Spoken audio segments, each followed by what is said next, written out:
마태복음 5장 3절로 8절까지의 말씀 교독하겠습니다. 제가 먼저 봉독하겠습니다. 심령이 가난한 자는 복이 있나니 천국이 그들의 것이며, 온유한 자는 복이 있나니 그들이 땅을 기업으로 받을 것이며, 긍휼히 여기는 자는 복이 있나니 그들이 긍휼히 여김을 받을 것이며, 마음이 청결한 자는 복이 있나니 그들이 하나님을 볼 것이며. 아멘. 호산나 찬양대 찬양하시겠습니다.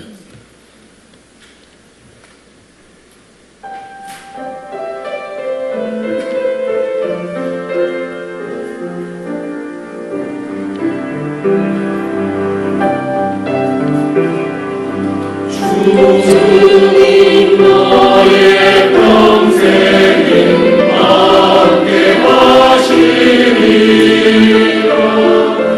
너의 모든 것 지켜주신다. 너의 입술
아멘. 귀한 찬양 감사드립니다. 할렐루야. 한 주도 평안하셨습니까?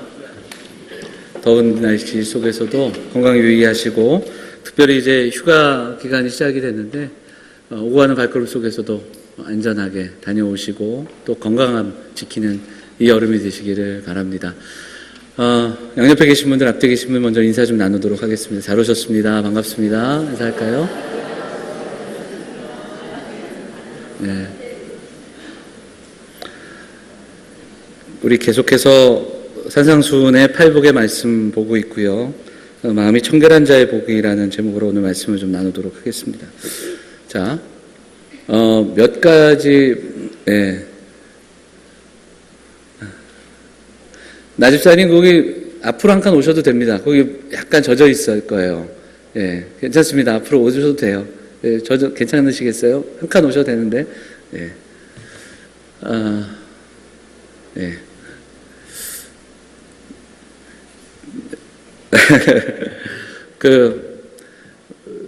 몇 가지를 말씀드리는데 몇 가지가 해당되는지 한번 보세요.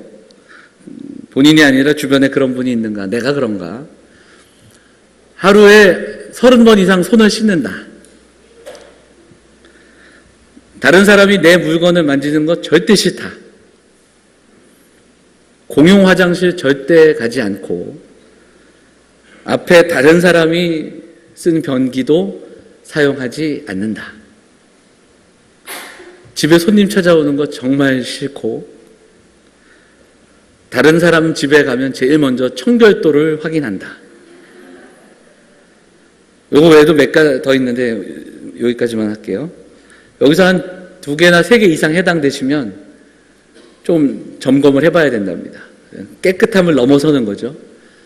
참고로 저는 1개도 해당이 안 돼가지고 그것도 문제가 아닌가 좀 생각이 좀 들고요. 그 주변에 참 이렇게 깨끗하신 분들이 있어요.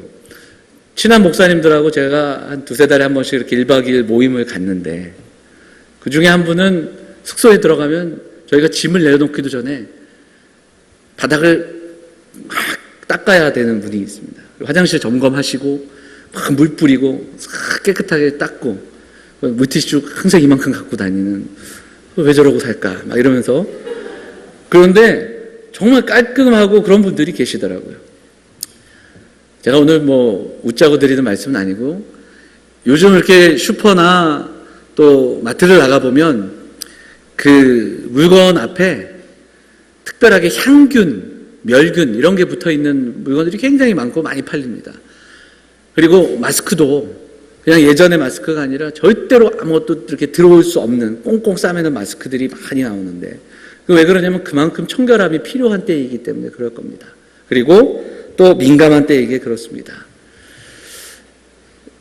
오늘 마음이 청결하다 이렇게 이야기하는데 사실 이 본문에서 청결함은 보다 더 중요한 것은 마음이 청결한 겁니다. 그러니까 우리가 이야기하는 그냥 그 정도의 향균, 청결, 깨끗함이 아니라 오늘 본문에서 강조되고 있는 것이 마음이 청결하다. 이게 강조되고 있다는 겁니다. 자, 먼저 나눈 팔복의 말씀들을 좀 나눠보면 가난한 마음으로 시작이 됩니다. 그래서 하나님만 의지하는 심령이 되어야만 우리의 신앙이 그리고 우리가 그렇게 나아가야 한다라는 말씀을 드렸고 이때 어떤 일들이 우리에게 일어나냐면 죄에 대한 애통함이 시작이 됩니다.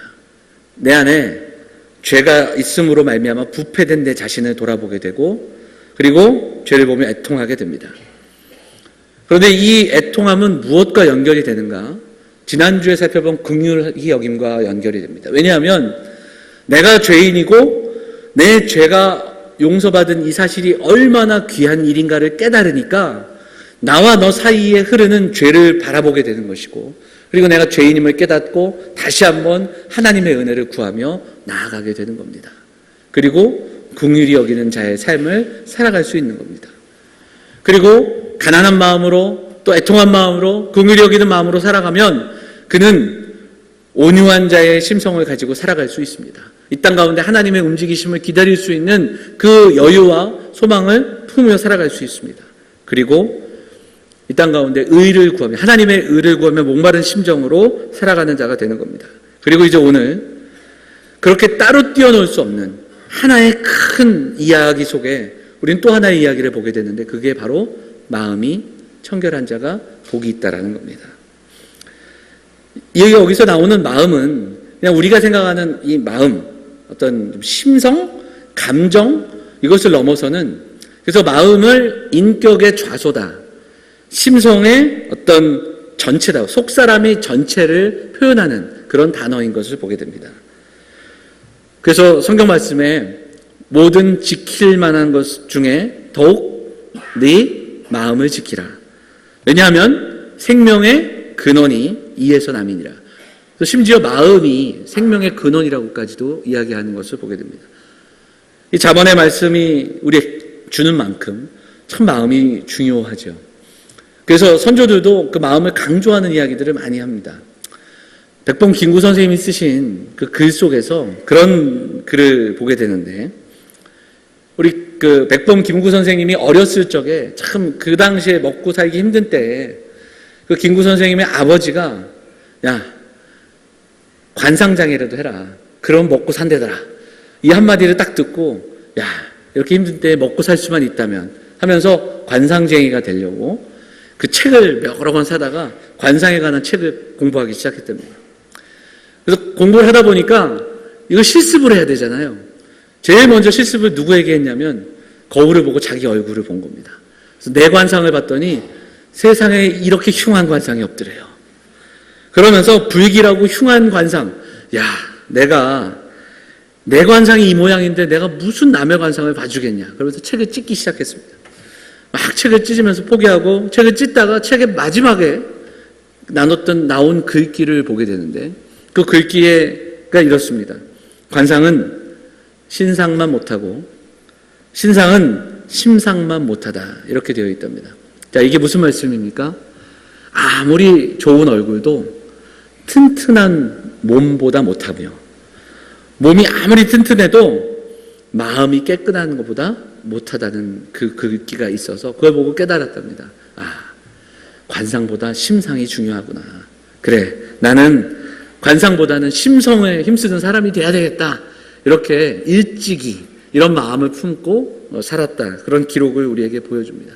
그만큼 선조들도 마음이 중요하다는 것을 강조하는 그런 내용일 겁니다. 그런데 오늘 예수님께서는 이 산상수훈의 팔복의 말씀 속에서 다시 한번 마음이 청결한 자를 강조하시는데 거기에는 우리가 주목해야 될 이유가 있습니다. 왜냐하면 예수님 당시에 살았던 이스라엘 백성들이 율법을 지키며 살았는데 그리고 그만큼 그 시대에 지도자들과 종교 지도자들이 율법을 강조하고 또 율법의 수많은 조항들을 만들어서 가르치고 강조하며 살았지만 사실은 그들은 그 율법을 지키지 못해 그것으로 낙심하며 살았습니다. 문자적으로 행위에 집착하는 그런 신앙이 만연하던 때에 예수님께서는 그들을 위로하고 계십니다. 너희들이 지금 그렇게 강조하고 또 저들이 이야기하는 그 율법의 조항을 지켜서 너희들이 깨끗한 자가 아니라 너희들이 그것으로 신앙생활하는 게 아니라 마음이 청결한 자가 복이 있는 것이다. 이렇게 이야기합니다. 사실 산상수훈의 그 뒤에 이야기를 보면 예수님은 이 이야기를 계속해서 중점을 두고 말씀하시는 것을 보게 됩니다. 십계명의 말씀을 몇 가지를 풀어주실 때에 살인하지 말라 하는 말을 너희가 들었지만 살인보다 더 중요한 것이 있는데 그것은 뭐냐면 마음의 미움과 분노의 마음이다. 이것을 강조하고 계십니다. 간음하지 말라. 간음하지 않는 것도 중요하지만 마음의 음욕을 품지 않는 것이 더 중요하다는 것을 또 가르쳐주고 계십니다. 신앙에 있어서 또 우리의 삶에 있어서 이 마음의 문제는 참 중요하기 때문에 본질적인 부분들, 그 마음의 청결함을 이야기하고 계십니다. 외적인 행위를 강조하던 바리새인들을 더불어 많은 지도자들이 있었지만 그들을 향한 책망의 말씀이기도 합니다. 성전을 중심으로 행했던 제의와 율법이 강조되던 때에 마음이 청결한 자가 복이 있다. 율법을 지키지 못해 좌절하지 말라. 지금 그 조항들을 다 일일이 지키지 못해서 그것으로 인해 낙심하지 말라.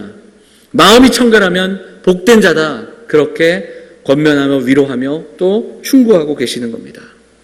매일 기도하고 성전을 찾고 금식하고 11조하고 그렇게 살았던 사람들이 많지만 율법을 암송하며 살고 그 율법의 조항들을 지켜내며 살아가지만 그것이 전부가 아니라는 것을 말씀하고 있습니다.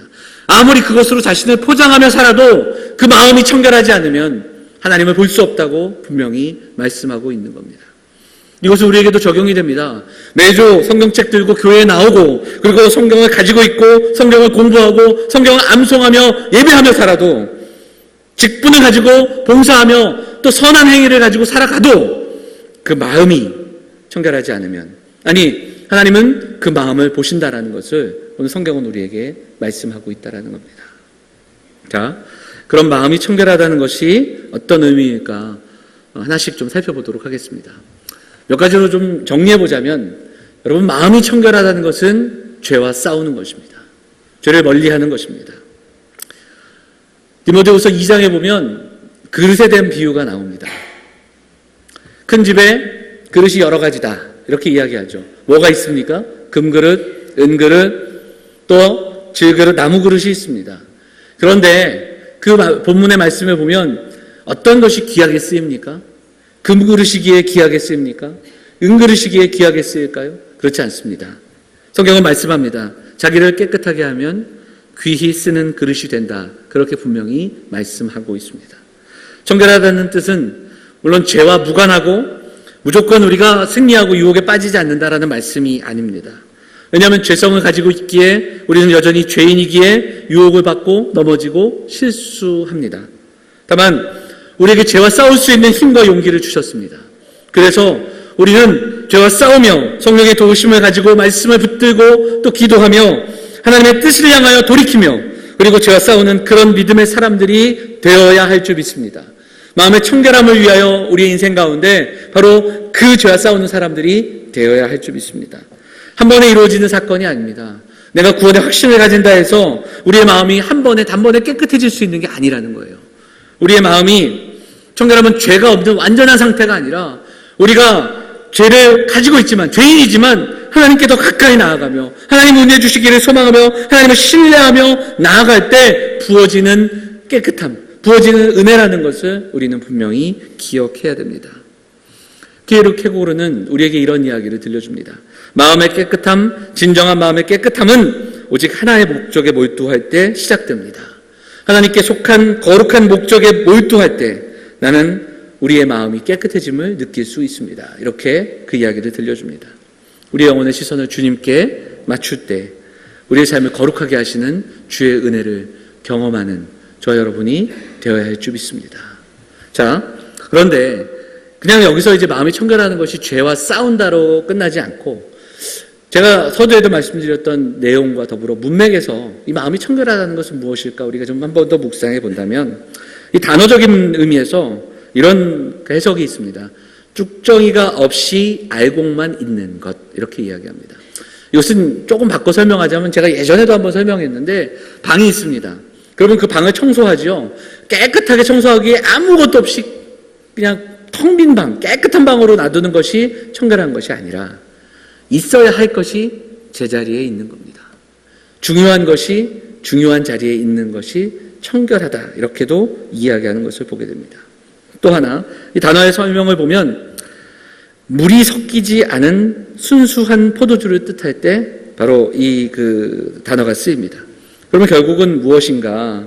바로 마음이 나뉘어지지 않는 두 마음을 가지지 않는 것을 의미합니다. 두 마음을 가지지 않는다. 자, 우리가 말씀을 좀 이제 보실 텐데 시편 24편 말씀을 우리 띄워주시면 우리 같이 한번 읽도록 하겠습니다. 시편 24편 말씀 함께 읽어보도록 할까요? 방송실 띄워주시면 좋겠습니다. 자, 보도록 하겠습니다. 같이 읽어볼까요? 같이 읽겠습니다. 시작. 여호와의 산에 오를 자가 누구며 그의 거룩한 곳에 설 자가 누구인가? 시편 기자가 이렇게 질문합니다. 자, 여호와의 산 그리고 거룩한 곳에 설 자가 누구인가 물을 때 그 답이 이렇습니다. 4절 말씀을 또 읽어볼까요? 같이 읽겠습니다. 시작. 곧 손이 깨끗하며 마음이 청결하며 탈한 데 두지 않고 거짓 맹세하지 않는 자다. 이렇게 대답합니다. 성경은 우리에게 말씀합니다. 누가 오를 수 있는가? 손이 깨끗하다. 성경에서 손이 깨끗하다라는 것은 죄를 씻는 것과 항상 연결져서 해석합니다. 그런데 그 다음에 또 무엇이 나옵니까? 마음이 청결하며 나옵니다. 근데 이 마음이 청결하다는 것은 또 무엇과 연결되는가? 그 뒤에 나오는 문장과 연결합니다. 뜻을 허탄한데 두지 않는 겁니다. 이 뜻을 허탄한데 두지 않는다라는 것을 찾아보니까 우상 숭배하지 않는 것과 같은 의미입니다. 우리가 마음이 청결하다는 것은 무엇인가? 우리의 마음을 나누어 갖는 것이 아닙니다. 근심이라는 단어도 역시 마음을 나눈다라는 뜻이 담겨져 있는데 우리가 우리의 마음을 하나님께 온전히 드리지 못하는 것을 의미합니다. 마음을 나누는 것, 마음이 나눠지지 않는 것을 말합니다. 그것이 바로 허탄한데 두지 않는다. 성경은 분명히 말씀하고 있습니다. 우리 한 구절 더 찾아보면요, 야고보서 4장 8절 말씀 잘 아시는 말씀인데요, 같이 한번 볼까요? 같이 읽겠습니다. 시작. 하나님을 가까이 하라. 그리하면 너희를 가까이 하시리라. 여기까지는 우리가 너무나도 잘 아는 말씀입니다. 그 다음 구절 같이 읽을까요? 시작. 죄인들아 손을 깨끗이 하라. 두 마음을 품은 자들아 마음을 성결하게 하라. 이렇게 또 말씀하십니다. 여기서도 마찬가지로 손을 깨끗이 하라가 나옵니다. 이 손을 깨끗이 한다는 건 물두멍에서 손을 씻는 그 모습과 마찬가지로 우리의 죄를 씻는 겁니다. 그런데 그 다음에 이어지는 말씀 속에서 또 우리에게 선포합니다. 두 마음을 품은 자들아 마음을 성결하게 하라. 여러분, 마음이 청결하다는 것은 마음이 나뉘어지지 않는 겁니다. 두 마음을 품어 세상을 향하여 마음을 주고 또 하나님을 향하여 마음을 내려놓는 것을 말합니다. 그것이 아니라는 거예요. 야고보에서 나오는 두 마음을 품은 자를 찾아보니까 번역본에서 다양하게 번역하는데 이렇게 이야기합니다. 이중으로 마음을 갖는 것을 말합니다. 갈피를 못 잡고 흔들리는 사람이다, 이렇게도 표현합니다. NLT라는 영어 성경이 있는데 그 영어 성경에서 이 단어를 어떻게 표현하냐면 언제나 앞뒤로 흔들리는 사람이다, 이렇게 표현을 합니다. 그렇습니다. 흔들리지 않는, 혼합되지 않는 마음을 가지고 온전히 욕망이 아니라 하나님을 향한 열망과 기쁨을 가지고 살아가는 사람들, 분열되지 않는 충성된 마음, 예수를 믿지만 세상도 믿고 힘도 믿고 다른 어떤 것들도 믿으며 함께 살아가는 것이 아니라 오직 예수 그리스도만 믿으며 살아가는 인생, 마음이 청결한 자는 바로 그 마음을 소유한 자들이다, 이렇게 이야기하고 있습니다. 그렇습니다. 마음이 청결한 자는 죄를 멀리하며 죄와 싸우는 자입니다. 마음이 청결한 자는 단번에 이것이 이루어진 것이 아니라 평생을 걸쳐 말씀을 붙들고 은혜를 붙들고 나아가면서 이루어가는 성화의 모습을 가진 사람입니다.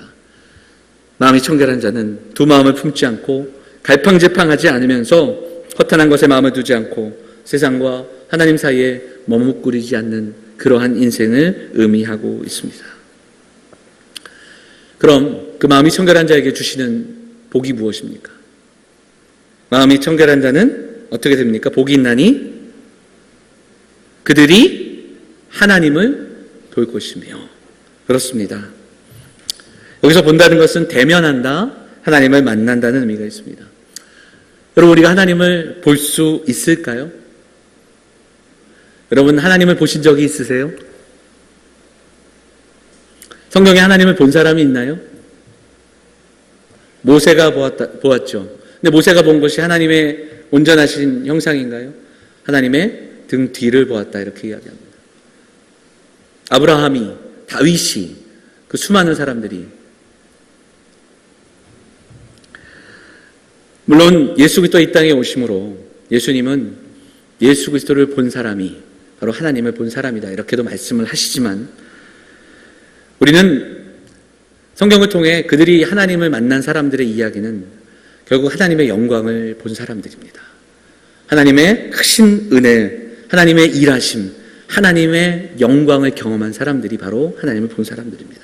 어떤 사람은 인생의 어렵고 힘든 상황 속에서 승리케 하신 하나님을 바라봅니다.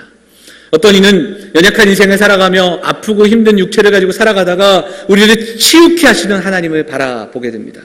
어떤 이는 하나님의 응답하심을 바라보게 되고 어떤 사람은 공의의 하나님을 바라보게 되는 것입니다.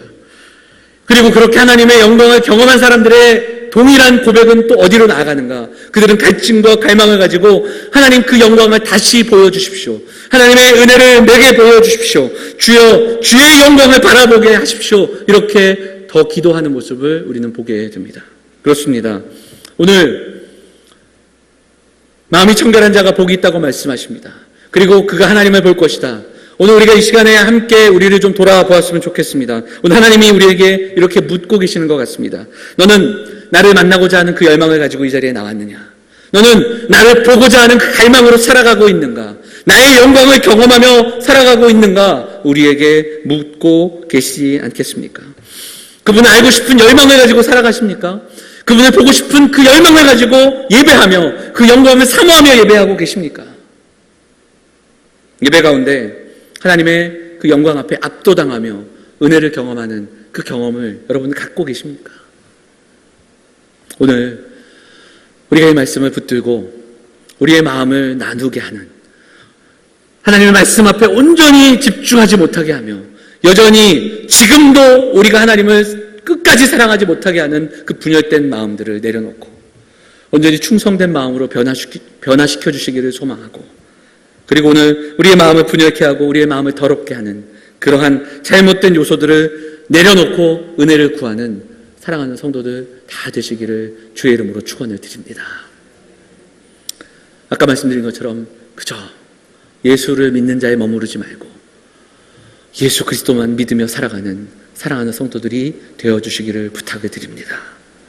마음이 청결한 자가 되어서 하나님을 보는 그 주의 영광을 경험하는 그 행복한 사람들이 다 되시기를 간절히 소망합니다. 오늘 주님께서 말씀하십니다. 마음이 청결한 자가 복이 있다. 그가 하나님을 볼 것이다. 저는 오늘 이 말씀을 좀 정리하고 적용하면서, 적용보다는 한 가지의 질문을 더 드리면서 말씀을 우리에게 적용하고자 합니다. 마음이 청결한 자, 죄와 싸우고 그리고 평생을 두며 그 죄와 싸우며 살아가는 사람들, 그리고 온전히 마음을 하나님께만 두는, 예수 그리스도께만 두는 그 마음. 여러분, 우리가 어떻게 이런 청결한 마음으로 살아갈 수 있을까요? 우리의 마음이 어떻게 청결한 자가 될 수 있을까요? 그렇게 해야 하나님의 영광을 본다는데, 그렇게 하나님을 볼 수 있다는데, 우리는 어떻게 죄와 싸우며 평생을 두고 이 일들을 감당하며 살아갈 수 있을까요? 그 답은 우리는 그럴 수 없다는 것. 조금 더 정확히 말하면 우리는 스스로 그럴 수 없다는 것. 이것이 우리가 나눌 수 있는 답입니다. 오늘 말씀 서두에 이 말씀을 선포하던 당시 이스라엘 백성들이 좌절하고 힘들었던 것, 그 중에 하나가 바로 율법을 온전히 지키지 못했기 때문입니다. 율법을 완전하게 지킬 수가 없었습니다. 그 율법에서 나온 수많은 조항들을 지킬 수가 없었습니다. 이것은 이 시대를 살아가는 우리도 마찬가지입니다. 여러분, 말씀을 온전히 지키며 살아갈 수 없습니다. 왜 그런가? 우리가 여전히 죄인이기 때문에 그렇습니다. 우리 안에 죄가 있기 때문에 그렇습니다. 칼빈은 그 죄가, 원죄가 우리를 이해해서 의지까지, 영혼에서 육체까지, 영혼의 전 영역이 죄에 의해서 결박당했다, 이런 표현을 우리에게 들려줍니다. 전적으로 우리는 타락했다, 이렇게 우리에게 말씀하죠. 바울은 신령한 방법에 의지하지 않고서는 아무도 신령한 것을 알 수 없다, 그 이야기를 우리에게 들려줍니다. 제가 드리는 말씀은 스스로 우리가 성취해가고 이루어가고 우리가 마음을 청결하게 하는 것이 아니라는 거예요. 오직 하나님만 하실 수 있습니다. 오직 은혜로 가능하다라는 거예요. 믿음으로만 가능합니다.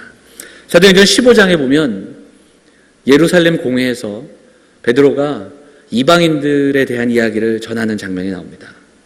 15장 9절을 함께 보도록 하겠습니다. 같이 읽어볼까요? 같이 읽겠습니다. 시작. 믿음으로 그들의 마음을 깨끗이 하사 그들이나 우리나 차별하지 아니하셨느니라. 여기에 보면 그들의 마음을 깨끗하게 하셨다. 여기서 그들은 이방인들이에요. 근데 베드로가 이방인들을 변호하면서 뭐라고 하냐면 그들의 마음을 깨끗하게 하신 것은 뭐라고요? 믿음이라고 얘기합니다. 자, 그럼 그 믿음은 무엇인가? 요한일서 1장 7절을 우리가 함께 읽어보도록 하겠습니다. 요한일서 1장 7절입니다. 같이 읽어볼까요? 같이 읽겠습니다. 시작. 그가 빛 가운데 계신 것 같이 우리도 빛 가운데 행하며 우리가 서로 사귐이 있고 그 아들 예수의 피가 우리를 모든 죄에서 깨끗하게 하실 것이요. 그렇습니다. 우리가 빛 가운데로 나아가는데 우리를 깨끗게 하시는 것은 바로 예수 그리스도의 피다, 그렇게 성경은 말씀하고 있습니다. 사랑하는 여러분, 오늘 이 아침에 우리가 그 예수 그리스도만을 바라보는 이 아침이 되기를 원합니다. 우리가 스스로 깨끗하게 하는 노력으로 되는 것이 아닙니다. 믿음으로만 가능하다고 성경은 말씀하고 있습니다. 그 믿음은 무엇을 믿는 믿음입니까? 예수 그리스도, 그분을 믿는 믿음으로 가능하다, 성경은 우리에게 말씀하고 있습니다. 사랑하는 여러분, 마음의 청결함이 무엇입니까? 그냥 마음을 깨끗하게 하거나 그리고 마음을 순수하게 하거나 선한 삶을 살아가거나 착한 행실과 착하게 살아가는 것, 이것이 마음이 깨끗한 자가 아니라는 것을 말씀을 드렸습니다. 먼저는 죄와 싸울 수 있는 용기가 우리에게 필요합니다. 그리고 또한 우리의 마음을 나뉘지 않도록 복잡한 마음을 세상이 아니라 하나님 나라에 두고, 그리고 허탈한 것을 쫓는 마음이 아니라 진정한 것 또한 순결한 방향으로 바꾸는 것이 우리에게 필요합니다. 무엇이 가능케 한다고요? 믿음으로 가능합니다. 왜 우리는 하나님의 영광을 날마다 경험하며 살아가지 못할까요? 왜 우리는 하나님의 영광 아래 거하지 못할까요? 바로 마음이 갈라져 있기 때문입니다. 예수 그리스도를 믿는다 하면서 세상에 우리의 마음을 두고 살기 때문에 그렇습니다. 사모하고 소유하고 싶고 버릴 수 없고 이루고 싶고 나누고 싶고 그리고 이루어가고 싶은 수많은 것, 기대하고 꿈꿀 수 있는 것이 우리에게는 너무나도 많기 때문에 오직 예수 그리스도만 의지하며 살아간다는 것은 불안하기 때문에 우리는 그렇게 살아갈 수가 없는 겁니다. 사랑하는 영암의 성도 여러분, 예수님께서 오늘 말씀을 제자들에게 들려주시고 바리새인들을 꾸짖고 계십니다. 바리새인을 꾸짖을 때 뭐라고 말씀하십니까? 회칠한 무덤 같은 자들, 겉으로는 아름답게 보이나 그 안에는 죽은 사람의 뼈와 모든 더러운 것이 가득하도다. 여러분, 그렇습니다. 그 마음에 음란함과 그리고 미움과 그리고 거짓과 불의가 있어도 얼마든지 아름답게 보일 수 있습니다. 그 마음에 미움으로 살고 그리고 온전하게 깨끗하지 못한 음란함과 거짓된 마음으로 분노로 살아감에도 성전에 나와 예배하고 그럴싸한 믿음으로 그렇게 살아갈 수 있습니다. 그 마음에 사랑 없이 미움만 가지며 분노를 가지고 사랑 없이 음란함을 가지며 세상의 그 거짓된 마음들을 가지고 있으면서도 이 강단에 서서 말씀을 전할 수도 있습니다. 우리는 충분히 그럴 수 있는 사람들입니다. 바리새인들이 그랬던 것처럼 우리의 삶의 모습들을 회칠하고 아름다운 것처럼 그럴싸한 믿음으로 살아갈 수 있는 자들이 바로 저와 여러분입니다. 그런데 사람은 속일 수 있어도 그렇게 우리는 믿음 생활할 수 있어도 그렇게 직분 맡아 그렇게 살아갈 수 있어도 그러나 그들은 하나님을 볼 수 없습니다. 그들은 하나님의 영광을 경험할 수 없습니다. 하나님의 영광은 이 땅 가운데서가 아니라 나중에 하나님께서 우리를 부르실 때 하나님 앞에 섰을 때 우리는 그 영광을 보게 될 것이지만 또한 하나님의 영광을 본다는 것은 이 땅 가운데 살아가면서 오늘도 나를 이끄시고 오늘도 응답하시고 오늘도 우리를 채우시는 그 하나님의 영광을 경험하며 사는 인생들인 줄 믿습니다. 우리가 그 소망을 가지고 살아야 합니다. 그 소망을 가지고 살아가기 위해 오늘 이 아침 믿음의 주여 온전케 하시는 예수 그리스도를 바라보며 기도하며 나아가는 사랑하는 영험의 성도들이 다 되시기를 주의 이름으로 축원을 드립니다. 사랑하는 여러분, 레위기 2장에 보면 그 5가지의 제사 중에 가루로 드리는 제사가 나옵니다. 그 제사가 무엇입니까? 소제입니다. 이 소제는 여러 가지 의미가 있지만 찾아보니까 헌신의 의미가 있더라고요. 그러면 이렇게 해석할 수 있습니다. 우리의 헌신이라는 것은 고운 가루가 되어 하나님 앞에 쓰임받는 인생이 되는 것이다. 이렇게 우리가 해석할 수 있죠. 그런데 그 고운 가루에 대한 이야기가 뒤에 조금 더 나오는데 이 가루에 절대로 넣어서는 안 되는 2가지가 있습니다. 그게 무엇입니까? 무엇이죠? 아시는데 말씀 안 하시는 거죠? 누룩과 꿀입니다. 이 고운 가루, 이만한 가루를 이렇게 부풀릴 수 있는, 그럴싸하게 보일 수 있는 그 누룩을 넣을 수 없었습니다. 고운 가루에 사람들의 입맛을 당기게 하는, 그렇게 맛나게 하는 꿀을 넣을 수 없었습니다. 고운 가루로 쓰임받는 헌신은 바로 변질되지 않는 깨끗한 그 모습으로 제물되는 것, 그것이 헌신의 삶이 아닌가. 이 소제는 소제의 제사를 통해 우리에게 그렇게 또 말씀하고 있습니다. 사랑하는 여러분, 우리 사랑하는 영험의 성도들이 길지 않은 인생을 살아갈 때 그렇게 헌신된 쓰임받는 고운 가루와 같은 인생, 그리고 또한 귀히 쓰는 그릇이 되어 하나님 앞에 쓰임받는 인생들 다 되시기를 간절히 소망합니다. 그저 한두 번 쓰이는 것이 아니라, 잠시 쓰이는 게 아니라 정말 하나님의 영원토록 즐거워하고 하나님의 영광을 바라보며 사는 인생들이 되시기를 간절히 소망합니다. 그러기 위해 오늘 우리는 우리 마음에 남아있는 작은 누룩과 꿀도 포기할 수 있는 자들이 되기를 원합니다. 오직 예수 그리스도만 의지하며 오늘도 이 아침에 그 믿음을 구하며 십자가 앞으로 나아가 오늘 우리를 온전케 하시는, 그리고 우리를 새롭게 하시는 그리스도의 십자가를 의지하며 나아가는 사랑하는 성도들이 되어주시기를 부탁을 드립니다. 우리 주님께서 빚으시는 그 아름다운 그릇이 되고 날마다 주의 영광을 바라보면서 흔들리지 않는 믿음의 사람들로 마음이 청결한 자가 되어 날마다 하나님의 영광을 경험하고 하나님의 영광을 바라보며 사는, 그렇게 예배하는 예배자들 다 되시기를 주의 이름으로 축원을 드립니다. 오늘 말씀 붙들고 우리 함께 찬양하고 기도하도록 하겠습니다. 찬양하실 때에 내 눈 주의 영광을 보내 우리 같이 찬양하면서 우리 인생 속에서 하나님의 영광을 경험하는 인생 되기 소망하며 찬양하도록 하겠습니다. 찬양하시겠습니다.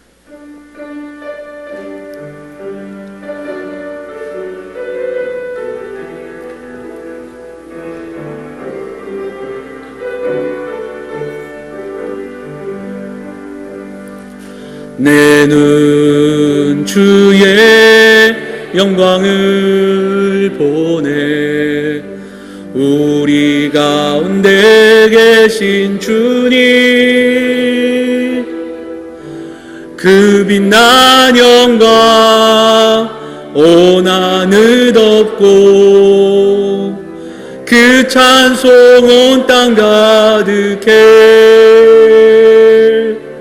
내 눈 주의 영광을 보네. 찬송 가운데 서신 주님, 주님의 얼굴은 온 세상 향하네.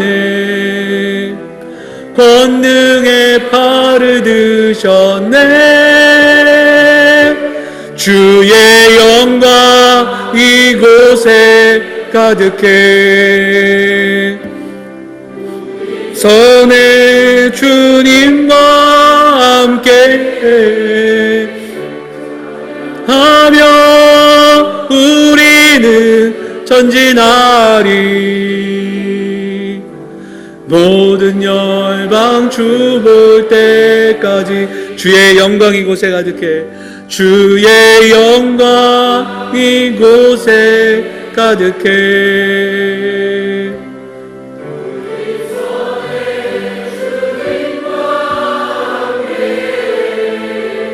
찬양하며 우리는 전진하리. 모든 열방 주 볼 때까지. 제가 참 좋아하는 찬양인데, 예전에는 이 찬양을 선교지에 나가서 그리고 복음을 전할 때에 모든 열방을 향하여 복음을 선포하자, 그렇게 고백하며 이 찬양을 했던 기억이 있습니다. 그런데 이번 한 주 말씀을 나누며 말씀을 준비하며 이 찬양을 다시 부를 때에 말씀을 전하고 복음을 전하는 것보다 우리의 연약한 마음 속에 하나님을 향한 온전한 청결한 마음으로 살아가지 못하며 여전히 분열된 마음으로 살아가는 나 자신을 바라보게 됩니다. 오늘 이 시간, 오늘 하나님의 영광을 경험하지 못하며 사는 인생이라면 하나님 앞에 회개하고, 우리가 우리 인생 가운데 내 마음을 내려놓고 우리를 청결하게 하시는 예수 그리스도를 바라보며 예수만 의지하며 사는 인생 되기를 소망하며, 우리가 말씀 붙들고 함께 기도하는 귀한 시간이 되기를 간절히 소망합니다. 우리 같이 함께 말씀 붙들고 기도하도록 하겠습니다. 같이 기도하겠습니다. 살아계신 하나님, 오늘도 사랑하는 성도들과 함께 말씀을 나누며 나아갑니다. 하나님, 온전히 부족한 우리의 마음을 하나님 채워주시고 우리를 정결케 하여 주시고 우리를 깨끗게 하여 주시옵소서. 여전히 죄에 하나님 지키지 못하며 연약한 마음으로 살아가며 분노하며 하나님 음란하며 하나님 우리가 하나님 앞에 온전하게 순결한 마음으로 살아가지 못하는 자들임을 고백합니다. 이 시간 우리의 마음을 정결케 하여 주시옵소서. 우수초로 지켜주시고 믿음을 구하며 나아가는 인생 가운데 주신 하나님의 은혜를 덧입게 하여 주셔서 하나님 온전히 살아가며 이 땅 가운데 살아가는 가운데 어느 무엇보다 예배하며 주의 영광을 경험하는 인생들이 될 수 있도록 인도하여 주시고, 오늘도 살아계신 하나님 앞에 예배하는 사랑하는 성도들에게 그 하나님의 은혜를 부어주시기를 소망합니다. 하나님 함께하여 주시옵소서. 주의 은혜를 부어주시옵소서.